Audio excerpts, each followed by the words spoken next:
ঘূর্ণিঝড়ে ক্ষতিগ্রস্ত এলাকা পরিদর্শনে হেলিকপ্টার যোগে পটুয়াখালীর উদ্দেশ্যে রওনা দিয়েছেন প্রধানমন্ত্রী। ২০০০ মানুষের হাতে তুলে দেবেন ত্রাণ সহায়তা। টানা ৪ দিন ধরে জোয়ারের পানিতে ভাসছে ভোলার উপকূল। পানিবন্দী অন্তত ৫০,০০০ মানুষ। দুর্গত এলাকায় দেখা দিয়েছে খাদ্য ও বিশুদ্ধ পানির সংকট।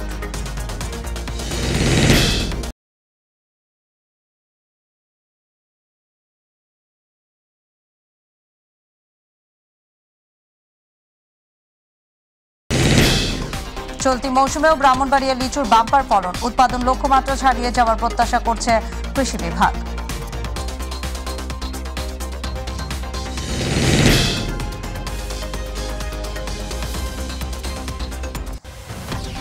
আসসালামু আলাইকুম দর্শক, মাইটিভি জেলা সংবাদে আপনাদের সবাইকে আমন্ত্রণ জানাচ্ছি আমি নাদিয়া আলম। এতক্ষণ শুনছিলেন শিরোনাম, চলে যাব বিস্তারিত সংবাদে। ঘূর্ণিঝড় রেমালে ক্ষতিগ্রস্তদের দেখতে যাচ্ছেন প্রধানমন্ত্রী শেখ হাসিনা। সকালে হেলিকপ্টারে পটুয়াখালী কলাপাড়ার উদ্দেশ্যে রওনা হন প্রধানমন্ত্রী। তিনি পটুয়াখালী কলাপাড়া ও বরগুনার দুর্গত এলাকা পরিদর্শন করবেন। দুপুরে তিনি সরকারি মোজাহার বিশ্বাস কলেজ মাঠে জনসভায় ভাষণ দেবেন।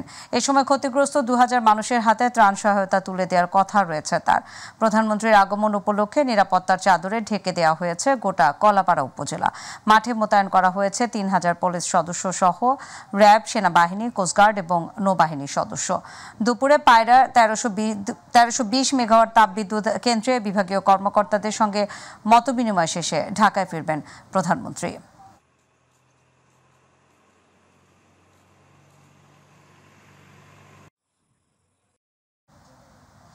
এদিকে টানা ৪ দিন ধরে জোয়ারের পানিতে ভাসছে ভোলার উপকূল।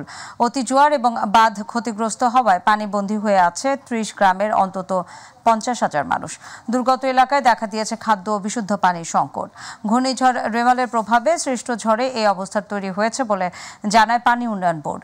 প্রতিনিধি আরিফ হোসেন লিটনের রিপোর্ট, জানাচ্ছেন ইলিয়াস কমল। রোববার থেকেই ভোলার উপকূলের উপর দিয়ে বয়ে গেছে ঝড়ো বাতাস ও ভারী বর্ষণ। ঘূর্ণিঝড় রেমালের প্রভাবে উত্তাল হয়ে ওঠে নদী ও সাগর মোহনা। জোয়ারের প্রবল চাপে লোকালয়ে প্রবেশ করে অস্বাভাবিক পানি। তলিয়ে যায় বাঁধের বাইরের অন্তত ৩০ গ্রাম। পানিবন্দী হয়ে দুর্ভোগে পড়েন হাজারো মানুষ। টানা ৪ দিন ধরেই এমন অবস্থা বিরাজ করায় দুর্গত এলাকায় নেমে এসেছে সীমাহীন দুর্ভোগ।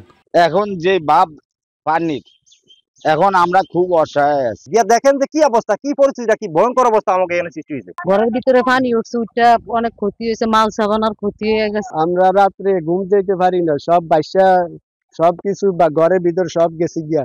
চলতি মৌসুমে মেঘনার পানি বিপদসীমার ৯১ সেন্টিমিটার উপরে প্রবাহিত হচ্ছে। এমনটা আগে হয়নি বলে দাবি দুর্গত মানুষের। কোন মেম্বার চেয়ারম্যান কেউ আয়া জিজ্ঞেস করে না আপনারা কি বাজে আছেন, কি বাজে রয়েছেন। থাকা খানা অনেক কষ্ট করে, কষ্ট হয়ে যায়। খাবার পানিটা পর্যন্ত আমরা রান্না খেতে পারি না, এই পরিস্থিতিতে আমরা আছি। পানি নেমে গেলে বাঁধ সংস্কার কাজ শুরু হবে, জানিয়েছে পানি উন্নয়ন বোর্ড। পার্শিয়ালি ক্ষতিগ্রস্ত হয়েছে, তো যেগুলো বেশি ঝুঁকিপূর্ণ সেই অংশটাকে মেরামতের জন্য অলরেডি আমরা কার্যক্রম শুরু করে দিয়েছি এবং ব্রিজগুলো দ্রুত বন্ধ ব্যবস্থা গ্রহণ করেছি। ক্ষতিগ্রস্তদের অতি দ্রুত সহায়তা দেওয়ার আশ্বাস দিয়েছেন জেলা প্রশাসক। তাদের ঘর বাড়ির ব্যাপক ক্ষতি হয়েছে, তো সেই কারণে সেখানে অতিরিক্ত বরাদ্দের প্রয়োজনীয়তা রয়েছে এবং এই বরাদ্দগুলো আমরা লিখেছি এবং সেগুলো যদি আসে তাৎক্ষণিকভাবে দুর্গত মানুষদের কাছে আমরা সেটি পৌঁছে দেব। ঝড়ের প্রভাবে ভোলার ১১ কিলোমিটার বাঁধ সম্পূর্ণ ও আংশিক ক্ষতিগ্রস্ত হয়েছে। ঝুঁকিতে রয়েছে আরও ১০ কিলোমিটার অংশ। ইলিয়াস কমল, মাইটিভি। সিলেটে বৃষ্টিপাত কিছুটা কমলেও পাহাড়ি ঢলের কারণে নদ নদীতে পানি বৃদ্ধি অব্যাহত রয়েছে। পানিতে তলিয়ে যাচ্ছে জৈন্তাপুর, কানাইঘাট, কোম্পানিগঞ্জের বিভিন্ন এলাকা, গ্রামীণ রাস্তাঘাট এবং বাড়িঘর। বুধবার সন্ধ্যে ৬টায় বিপদসীমা ছাড়িয়ে যায় ৫টি নদীর পানি। এর আগে দুপুর ১২টা পর্যন্ত ৩টি নদীর পানি ছিল বিপদসীমার উপরে। পানি উন্নয়ন বোর্ড সূত্রে এসব তথ্য জানা গেছে। এদিকে প্রবল স্রোতের কারণে বিভিন্ন স্থানে সুরমা নদীর নদীরক্ষা বাঁধ ভেঙে আশঙ্কা দেখা দিয়েছে।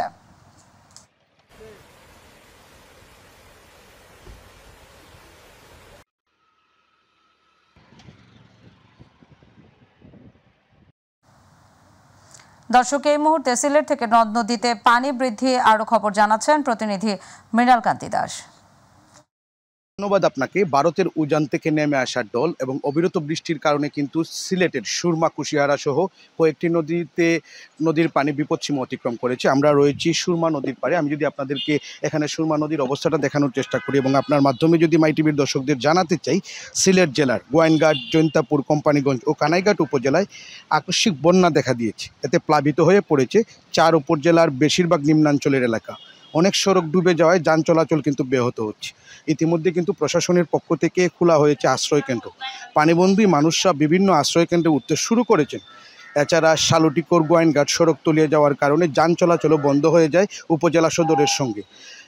আকস্মিক বন্যা পরিস্থিতি মোকাবেলা করার জন্য কিন্তু জেলা প্রশাসকের পক্ষ থেকে সার্বিক প্রস্তুতি নেওয়া হয়েছে এবং সকল উপজেলা নির্বাহী অফিসার কিন্তু সার্বক্ষণিক তদারকি করছেন। তবে আরেকটি বিষয় আমি আপনাদেরকে জানিয়ে রাখি যে সিলেটের যারা সচেতন মহল রয়েছেন তাদের সাথে আমরা কথা বলেছি। তারা আমাদেরকে যে বিষয়টি জানিয়েছেন যে আগাম বন্যার প্রস্তুতি না নিলে কিন্তু সিলেটের অবস্থা 2022 সালের বন্যার মতো হতে পারে। আসলে এই ছিল সিলেট থেকে পানি বৃদ্ধি ও বন্যার সার্বিক পরিস্থিতির এখনকার পর্যন্ত আমার কাছে সর্বশেষ।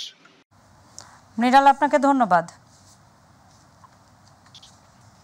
ঝালকাঠিতে টানা 3 দিন ধরে বিদ্যুৎ সরবরাহ বন্ধ থাকায় ক্ষোভে ফুঁসে বিদ্যুৎ অফিস ঘেরাও করেছে বিক্ষুব্ধ জনতা। বুধবার শহরের West zone power distribution company limited ওজুপাডিকোর সামনে তারা অবস্থান নেন। ঘূর্ণিঝড় রেমালের প্রভাবে বিদ্যুৎ সংযোগ বিচ্ছিন্ন হওয়ার 3 দিন পরও শহরে বিদ্যুৎ চালু না হওয়ায় ক্ষোভ প্রকাশ করেন তারা। খবর পেয়ে সদর থানা পুলিশের একটি দল ঘটনাস্থলে পৌঁছে পরিস্থিতি নিয়ন্ত্রণে আনে।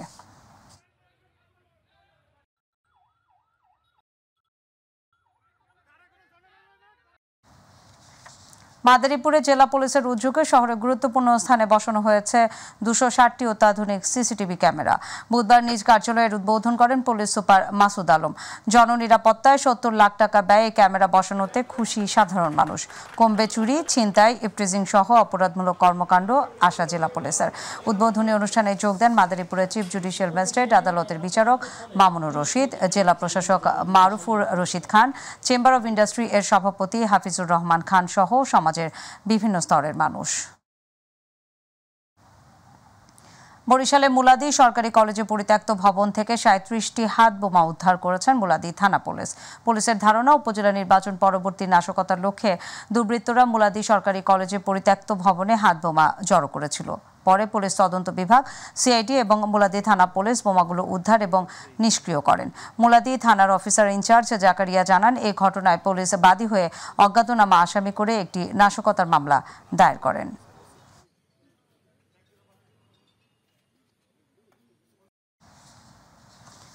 ফরিদপুরের নগরকান্দায় নিখোঁজের 2 মাস পর নির্মাণাধীন ভবনের মাটির নিচ থেকে বিপ্লব মাতুব্বর নামের এক ব্যক্তির কঙ্কাল উদ্ধার করেছে। বুধবার নগরকান্দা থানা পুলিশ এবং সিআইডির একটি দল উপজেলার কাইচার ইউনিয়নের উত্তরকান্দি গ্রামের সৌদি প্রবাসী শফিকুল মাতুব্বরের নির্মাণাধীন ভবনের পাশে পুঁতে রাখা কঙ্কালটি উদ্ধার করে। হত্যাকাণ্ডে জড়িতদের ধরতে ইতোমধ্যে কাজ শুরু হয়েছে বলে জানান নগরকান্দা থানার ওসি মোহাম্মদ আমিনুর রহমান।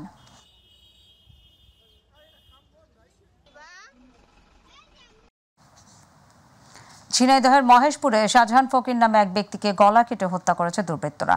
বুধবার রাতে উপজেলার বেলের মাঠ গ্রামে এই হত্যাকাণ্ড ঘটেছে। পুলিশ এবং স্থানীয়রা জানায়, বুধবার রাতে একই উপজেলার রাজাপুর গ্রামের 2 ব্যক্তি শাহজাহানের বাড়িতে আসে। রাতে স্ত্রীকে পাশের রুমে আটকে রেখে শাহজাহানকে গলা কেটে হত্যা করে পালিয়ে যায়। সকালে তার অসুস্থ স্ত্রী ঘরে জানলা দিয়ে বাইরে বের হয়ে প্রতিবেশীদের খবর দিলে পরে পুলিশ এসে তার লাশ উদ্ধার করে ময়নাতদন্তের জন্য সদর হাসপাতালের মর্গে পাঠায়।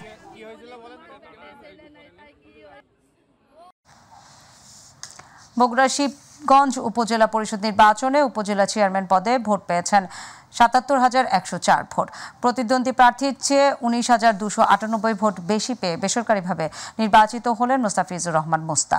উপজেলা ভাইস চেয়ারম্যান পদে নির্বাচিত হলেন শাহনেওয়াজ বিপুল এবং মহিলা ভাইস চেয়ারম্যান পদে নির্বাচিত হলেন জান্নাতি আক্তার টুম্পা। বুধবার সন্ধ্যায় ভোটে জয়ী হওয়া এলাকার ভক্তরা ফুলের শুভেচ্ছা জানিয়েছে মোস্তাফিজুর রহমান মোস্তাকে।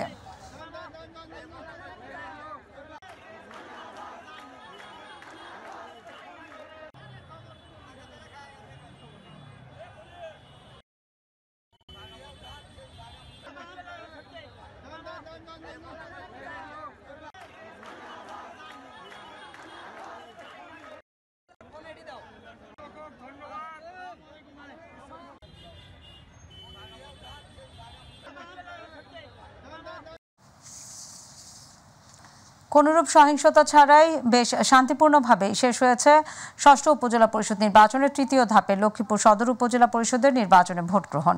বুধবার রাতে রিটার্নিং অফিসার অতিরিক্ত জেলা প্রশাসক পদ্মাসন সিংহ নির্বাচনে বেসরকারিভাবে ফলাফল ঘোষণা করেন। এতে চেয়ারম্যান পদে কাপ পিরিচ প্রতীকে সালাউদ্দিন টিপু ৬৯,৭০৪ ভোট পেয়ে নির্বাচিত হয়েছেন। ভাইস চেয়ারম্যান পদে বই প্রতীকে ইউসুফ পাটোয়ারি ৩৩,৬১৩ ভোট পেয়ে নির্বাচিত হয়েছেন এবং মহিলা ভাইস চেয়ারম্যান পদে ফুটবল প্রতীকে ফরিদা ইয়াসমিন লিকা ৪১,৭৬৮ ভোট পেয়ে নির্বাচিত হয়েছেন।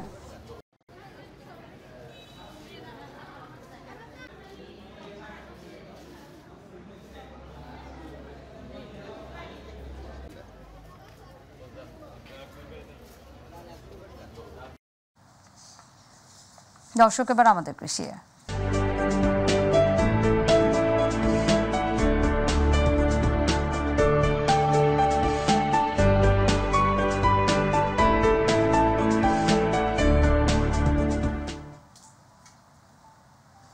বাংলাদেশ ধান গবেষণা ইনস্টিটিউটের মহাপরিচালক ডিজি ডক্টর মোহাম্মদ শাহজাহান কবির বলেছেন, ফসলের নিবিড়তা এবং উৎপাদন বাড়াতে কাজ করা হচ্ছে।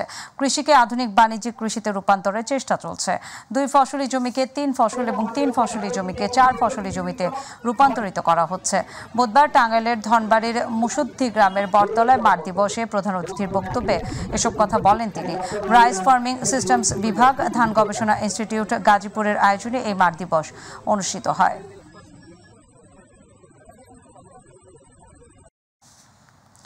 বাংলাদেশ ধান গবেষণা ইনস্টিটিউট কর্তৃক দিনাজপুরে পার্বতীপুরে ব্রি ধান 104 জাতের ফসল কর্তন এবং মাঠ দিবস অনুষ্ঠিত হয়েছে।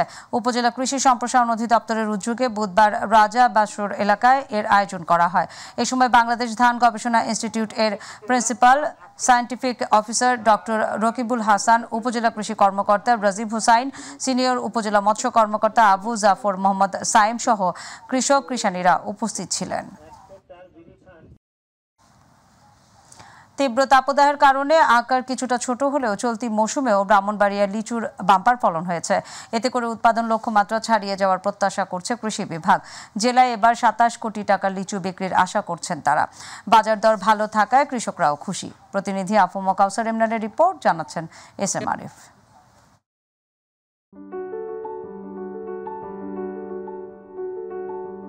বাগানে বাগানে সারিবদ্ধ লিচু গাছ, প্রতিটি গাছে ঝুলে আছে থোকা থোকা বিভিন্ন জাতের বাহারি রঙের রসালো লিচু। লিচুর ভারে গাছের কাণ্ডগুলো মাটিতে নুয়ে পড়েছে।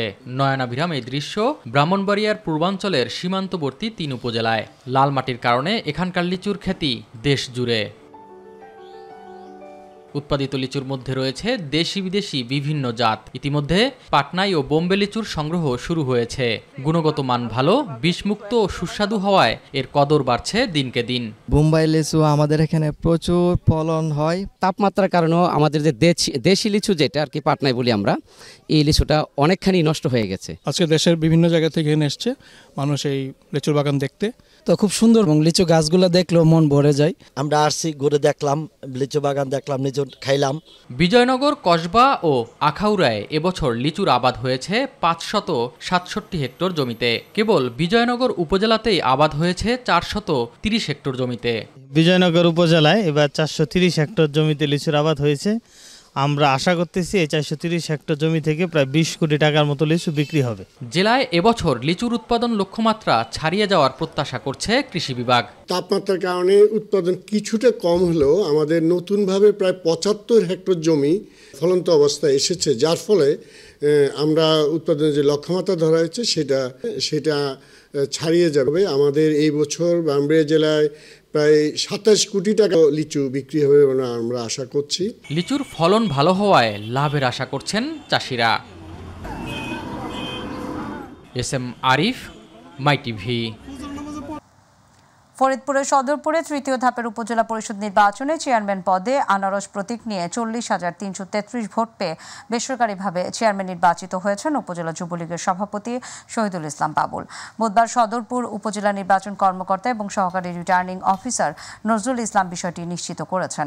উল্লেখ্য, সদরপুর উপজেলা পরিষদ চেয়ারম্যান পদে 2 জন, ভাইস চেয়ারম্যান পদে 4 জন এবং মহিলা ভাইস চেয়ারম্যান পদে 5 জন প্রার্থী প্রতিদ্বন্দ্বিতা করেন।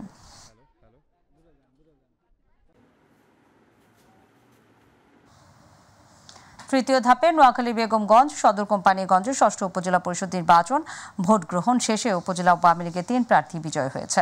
বেগমগঞ্জ উপজেলা পরিষদের চেয়ারম্যান প্রার্থী শাহেদ শাহরিয়ার রনি দোয়াত কলম মার্কায় ৩৬,৬৭৭ ভোট পেয়ে জয়লাভ করেন। সদর উপজেলা পরিষদের চেয়ারম্যান AKM শামসুদ্দিন জিহান আনারস প্রতীকে ৪৭,৫৯০ ভোট পেয়ে জয়লাভ করেন। কোম্পানিগঞ্জ উপজেলা পরিষদের চেয়ারম্যান গোলাম শরীফ চৌধুরী আনারস প্রতীকে ৪৮,১৬৬ ভোট পেয়ে জয়লাভ করেন।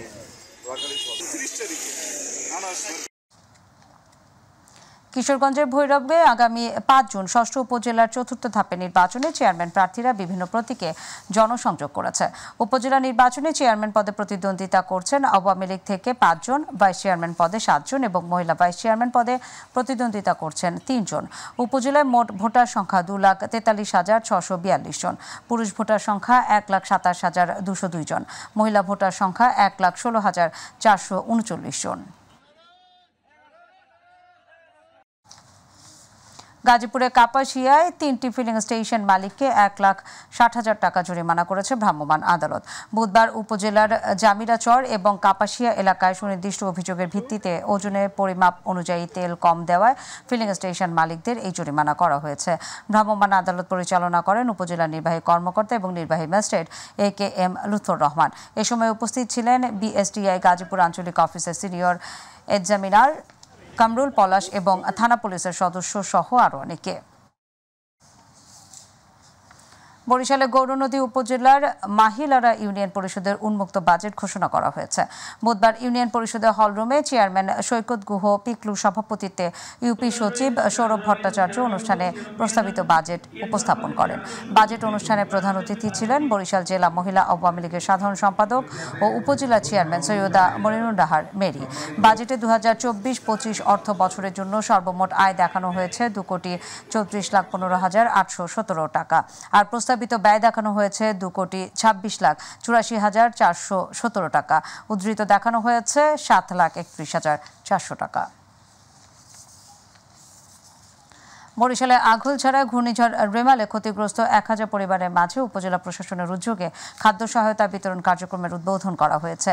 বরিশাল জেলা আওয়ামী লীগের সভাপতি স্থানীয় সংসদ সদস্য আবুল হাসনাত আবদুল্লাহর নির্দেশে উপজেলার গৈলা ইউনিয়ন পরিষদ চত্বরে ইউপি চেয়ারম্যান শফিকুল ইসলাম টিটুর সভাপতিত্বে আলোচনা সভায় প্রধান অতিথি ছিলেন উপজেলা নির্বাহী অফিসার ফারিহা তানজিন সহ অন্যান্যরা।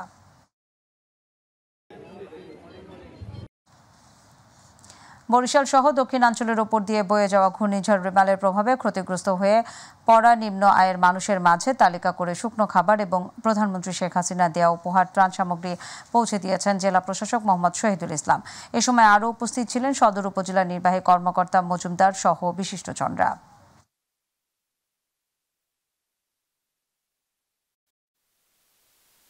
আমরা প্রত্যেকটি দুর্গত মানুষের পাশে সরকারের পক্ষ থেকে দাঁড়ানোর জন্য কাজ করে যাচ্ছি। মাননীয় প্রধানমন্ত্রীর নির্দেশনা অনুযায়ী সকল দুর্গত মানুষের কাছে ত্রাণ সহায়তা পৌঁছে দেওয়ার জন্য আমরা দিনরাত কাজ করে যাচ্ছি। মাদারীপুরে কালকিনি উপজেলা পরিষদের মাসিক সাধারণ সভা এবং বিদায়ী সংবর্ধনা অনুষ্ঠিত হয়েছে। বুধবার উপজেলা পরিষদ সভাকক্ষে উপজেলা পরিষদের চেয়ারম্যান মীর গোলাম ফারুকের সভাপতিত্বে এতে উপস্থিত ছিলেন উপজেলা নির্বাহী কর্মকর্তা উত্তম কুমার দাস সহ অন্যান্যরা। পরে কালকিনি উপজেলা পরিষদের চেয়ারম্যান মীর গোলাম ফারুক এবং ভাইস চেয়ারম্যান মোহাম্মদ শহীদুল ইসলামকে বিদায়ী সংবর্ধনা প্রদান করা হয়।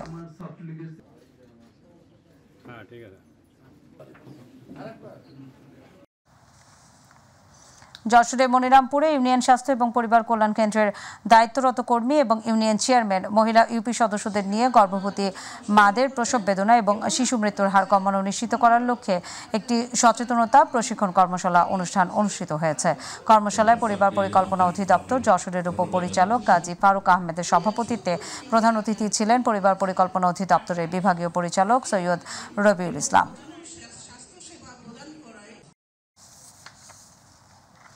গাইবান্ধার সাঘাটা উপজেলার 10টি ইউনিয়নের স্বাস্থ্য এবং পরিবার কল্যাণ কেন্দ্রে 24/7 সার্বক্ষণিক স্বাভাবিক প্রসব সেবা জোরদার করার লক্ষ্যে অবহিতকরণ সভা অনুষ্ঠিত হয়েছে। গতকাল সাঘাটা উপজেলা পরিষদ পরিবার পরিকল্পনা কার্যালয়ের আয়োজনে এবং MCH সার্ভিস ইউনিট এর সহযোগিতায় সভায় উপস্থিত ছিলেন জেলা পরিবার পরিকল্পনা অফিসের উপপরিচালক প্রসেনজিৎ প্রণয় মিশ্র সহ অন্যান্যরা।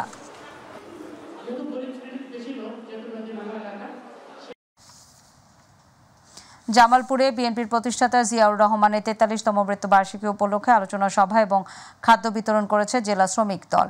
বুধবার শহরের মালগুদাম মোড়ে জাতীয়তাবাদী শ্রমিক দল জামালপুর জেলা শাখা এই কর্মসূচির আয়োজন করে। জেলা শ্রমিক দলের সভাপতি শেখ মোহাম্মদ আব্দুল সোবহানের সভাপতিত্বে বিএনপির ময়মনসিংহ বিভাগীয় সহ সাংগঠনিক সম্পাদক ও জেলা বিএনপির সাধারণ সম্পাদক অ্যাডভোকেট শাহ মোহাম্মদ ওয়ারেস আলী মামুন সহ অন্যান্যরা বক্তব্য রাখেন।